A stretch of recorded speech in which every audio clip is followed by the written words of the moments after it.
சிவனை நேசிக்கிற எல்லாருமே எத்தனையோ மலைகளையும் காடுகளையும் தாண்டி அந்த சிவலிங்கத்தை பார்க்க எவ்வளோ கஷ்டப்பட்டு எப்படியோ போகும்னு தெரியும். ஆனால் இங்கே ஒரு மலையே சிவலிங்க வடிவில் இருக்கிறத நீங்கள் பார்த்து ரொம்பவே ஆச்சரியப்படணும். அப்படிப்பட்ட ஒரு அதிசய மலையை தான் மலையேறி நம்ம சிவனை தரிசிக்க போகிறோம். மகாராஷ்டிராவில் உள்ள ஹரிஹர் ஃபோர்ட் வந்து 90 டிகிரியில் இருக்கும். அதை ஏறது எந்தளவுக்கு கஷ்டமோ அதே மாதிரி தான் இந்த கொண்டாரங்கி மலை. தமிழ்நாட்டில் உள்ள இந்த கொண்டாரங்கி மலையை ஒரு தமிழ்நாட்டுடைய ஹரிஹர் ஃபோர்ட்னே சொல்லலாம். அந்தளவுக்கு ஒரு கஷ்டமான மலையேற்றமாக தான் இருக்கும். ஸோ இந்த வீடியோவில் கொண்டாரங்கி மலை பற்றின முழு தகவல்களையும் நீங்கள் கண்டிப்பாக நான் உங்களுக்கு எல்லாத்தையும் ஷேர் பண்ணுறேன். அங்கே எப்படி போகணும், அது எங்கே இருக்குது, அது ஏற எவ்வளோ நேரம் ஆகும், எப்படிலாம் நீங்கள் போகலாம் வரலாங்கிறத தெளிவாக இந்த வீடியோவில் சொல்கிறேன். ஸோ வீடியோவை கண்டிப்பாக மிஸ் பண்ணாமல் பாருங்கள்.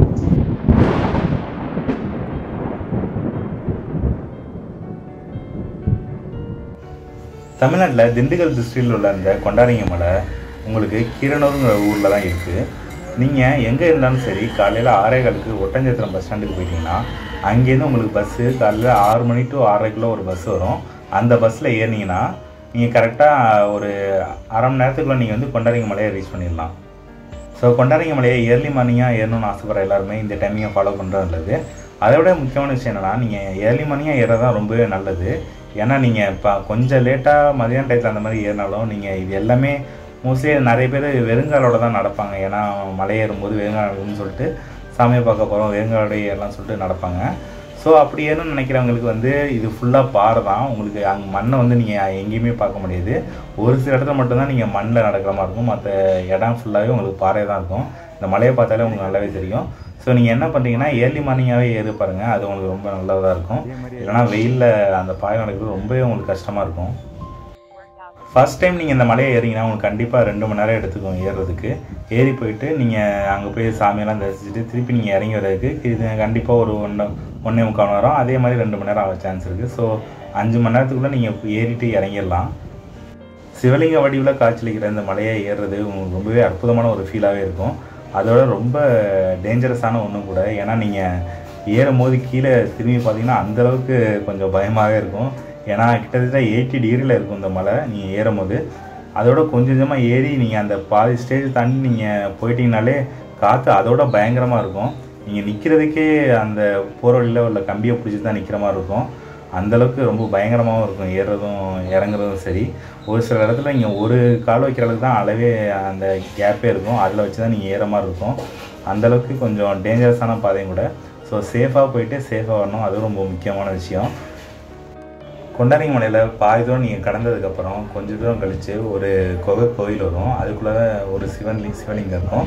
அங்கேருந்து நிறைய பேர் தியானம் பண்ணிட்டு சாமி கொண்டு போவாங்க. ஸோ அந்த இடத்த முடித்ததுக்கப்புறம் அங்கேருந்து கொஞ்சம் தூரம் நீங்கள் மேலே ஏறி போகணும். மேலே ஏறி போயிட்டு அங்கே ஒரு வியூ பாயிண்ட் வரும் லெஃப்ட் சைடில். அதை நீங்கள் மிஸ் பண்ணாமல் கண்டிப்பாக வரணும். அந்த வியூ பாயிண்ட்லேருந்து பார்த்தா தான் சுற்றியுள்ள மலையெல்லாம் ரொம்ப சின்னதாக தெரியும். இந்த மலை வந்து அந்தளவுக்கு ஹைட்டுங்கிறது அப்போ தான் உங்களுக்கு புரியும். ஸோ அந்த வியூவை கண்டிப்பாக நீங்கள் பார்த்தாகணும். அதுக்கடுத்து தான் இன்னும் கஷ்டமாக ஒரு சில இடம் வந்து நீங்கள் சங்கிலியை பிடிச்சி மேலே ஏறி போயிட்டு அங்கே போயிட்டு நீங்கள் சிவனை தரிசித்து இந்த கொண்டாரங்கி மலையோட நுனியில் நின்று இந்த உலகத்தையே பார்க்குற மாதிரி ஒரு ஃபீல் வரும். ஸோ அந்தளவுக்கு நல்லாவே இருக்கும். அந்த இடத்த நீங்கள் அடையும் போது அதில் வர ஃபீலை வேறு எங்கேயுமே சொல்ல முடியாது. ஏன்னா நீங்கள் அவ்வளோ கஷ்டப்பட்டு மேலே ஏறி இருப்பீங்க.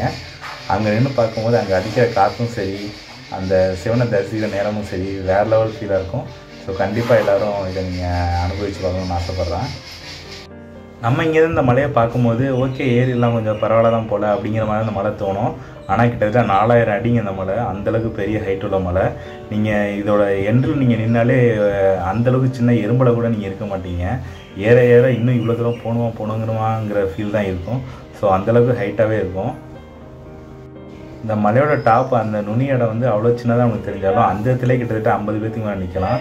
அந்தளவுக்கு பெருசாக இருக்கும். ஸோ யோசிச்சு பாருங்கள் இந்த மலை ஏறுறது எவ்வளோ கஷ்டன்ட்டு. சின்ன பசங்கள்லேருந்து பெரியவங்க வர எல்லாருமே இந்த மலை ஏறி சிவனை தரிசிச்சுட்டு தான் வராங்க. ஸோ அதில் எந்த பிரச்சனையும் இல்லை. எல்லோரும் சேஃபாக ஆகிட்டு சேஃபாக வரணும், அதுதான் ரொம்ப முக்கியமான விஷயம். ஏன்னா கொஞ்சம் மிஸ் ஆனாலும் ஒன்றும் சொல்ல முடியாது. அந்தளவுக்கு ரொம்ப ரிஸ்க்கான இடமும் கூட. இன்னும் பல சித்தர்கள் இந்த மலையை ஏறி போயிட்டு அங்கே போய் சிவனை தரிசிச்சுட்டு தியானம் பண்ணிட்டு வராங்க.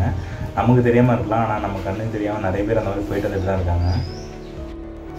ஸோ இந்த மாதிரி பல மர்மமான விஷயங்களும் பல வரலாறும் இந்த மலைக்கு இருக்குது. இந்த மலையை பற்றி நான் இப்போ உங்களுக்கு ஷார்ட்டாக நிறைய விஷயங்களை சொல்லிட்டேன். இது இல்லாமல் நம்ம இந்த மலைக்கு எப்படி ஏறணும், இந்த மலை ஏறும்போது நம்ம எக்ஸ்பீரியன்ஸ் எப்படி இருந்துச்சு எல்லாத்தையும் நான் உங்களுக்கு தெளிவாக நான் சொல்கிறேன். இதுவரை இந்த கொண்டாரங்கி மலை எங்கே இருக்குது, எப்படிலாம் நீங்கள் போகணுங்கிறத நீங்கள் பார்த்துட்டீங்க.